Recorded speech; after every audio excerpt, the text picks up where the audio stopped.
Well, good morning. Just leaving Campbell Bay on our way over to Vancouver for the Vancouver Wood Boat Festival. Beautiful morning, and we picked an awesome day. We didn't pick an awesome day. We got an awesome day for the weather and the wind. This will be the first crossing ever of Georgia Strait, and it's a bit daunting for a first timer. It's quite a ways across, and we have a pretty flat day for it. We'll be bucking the tide slightly for the first few hours, but then we'll have the tide with us and almost no wind.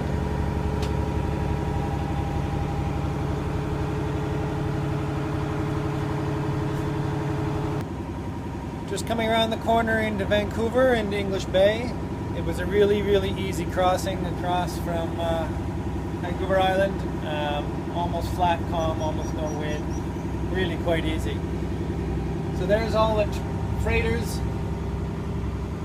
that are always anchored in Vancouver Harbor, and you can see Vancouver off in the distance.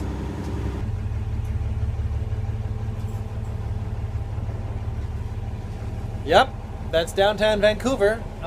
We're just about to pull into Falls Creek and under the first bridge, which I believe is the Burrard Street Bridge.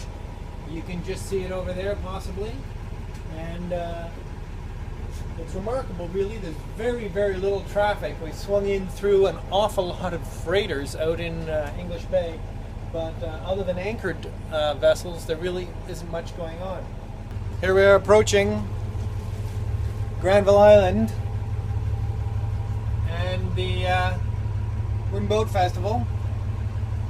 You can see at least one beautiful wooden boat over there. Dear Leaf. We've been asked to kill a little time because they're not quite ready for us. So we'll take a little tour up Falls Creek and back. Fun. A lot of traffic. A lot of traffic.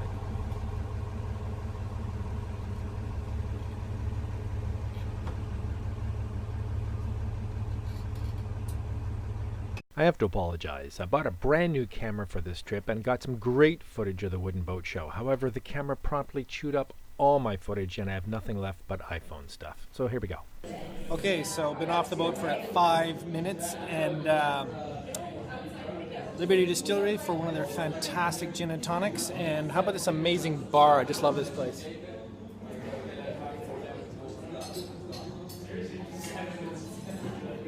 Cheers.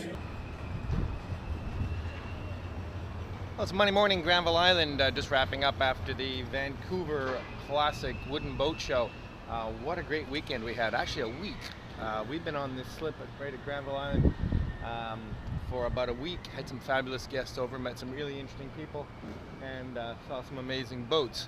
All right, I want to take you for a little walk around Granville Island because although it's a tourist trap, it's also a really neat urban design, rejuvenation, ex-industrial shopping district that if you know about, you know how cool it is, and if you don't, I need to show it to you. All right, let's go for a walk. So Granville Island is actually a peninsula connected by a sort of a marshy isthmus to, I guess, South Vancouver, the other side of Falls Creek. This body of water is Falls Creek, which is a largely recreational but somewhat industrial waterway on the south side of Old Vancouver. That is downtown Vancouver, or the other side would be, and this is mostly residential condos out along to Stanley Park. 3 bridges cross Falls Creek. Burrard Street Bridge directly overhead, which is one of the things that makes Granville Island so cool, is the Granville Street Bridge, and further up is the Campbell Street Bridge, not nearly so interesting. But anyway, let's talk about Granville Island some more. Granville Island was principally an industrial area that was revitalized in the 70s and became really a tourist shopping, market, artsy district. But oddly enough, it still has the largest and only concrete plant in Vancouver, running right in amongst all this rather trendy bistros and markets and artisans.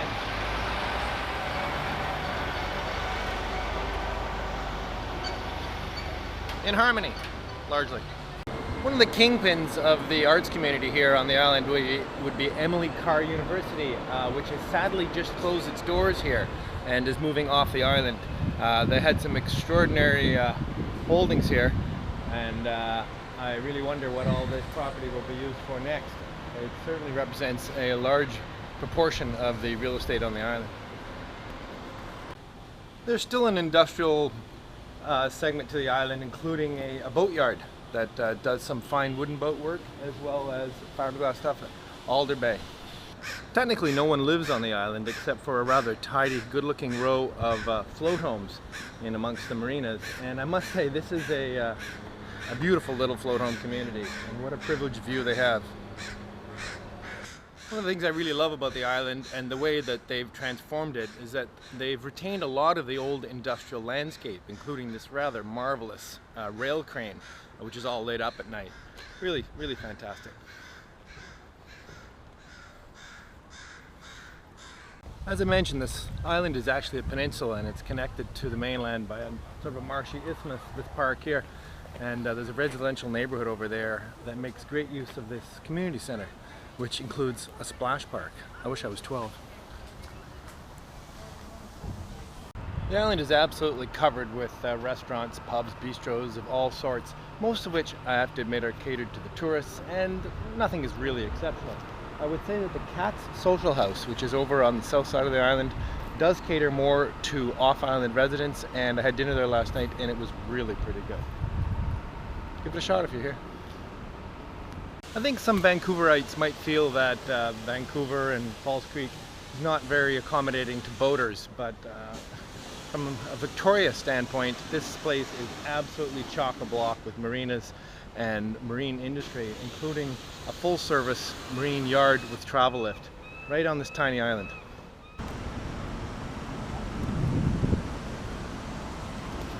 I really love the small town feel, little streets, semi-industrial, semi-commercial, semi-tourism.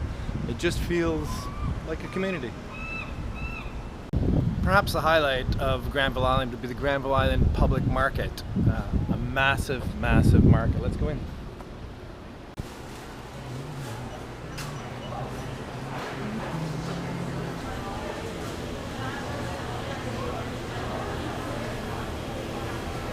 Now, to be fair, very little of the produce available in this market is actually organic, but it is a vast market and there's lots of great stuff here, especially if you're like me.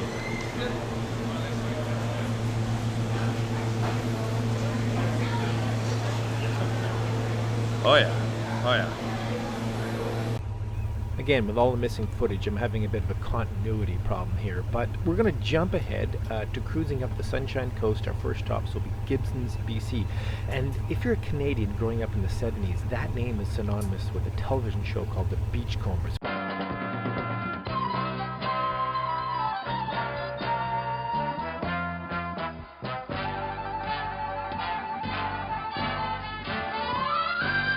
Persephone on a plinth with pictures of the cast in the window.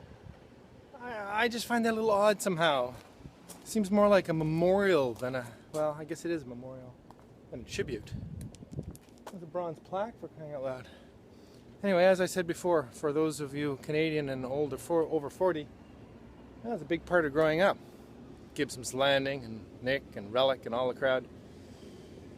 And here it is, forever. All right, provisioning, namely beer, down there. And not to be outdone, Molly's Reach. It's like being at Disneyland. Okay, beer, focus Peter, beer. All right, but beer, I've been to Molly's Reach, I've seen the Persephone. I think that pretty much sums up Gibsons. We're heading north today in a bit of a wind actually, but we'll have it right on the stern and also a rising tide, so there shouldn't be any wind over tide issues. Who knows if you can hear any of this. And we should be up in a really cute little, tiny little stern tie anchorage, if there's any room in it. I forget the name of it now, but we'll keep you up to date. Cheers! Well, I don't know if you can hear me. We're coming up the Sunshine Coast opposite Seychelles, and it's a little bit lumpy out here, but not too bad. That's Seychelles in there. It's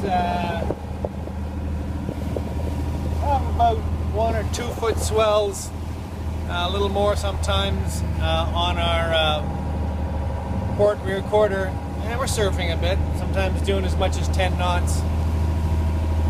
Definitely less comfortable for the dogs.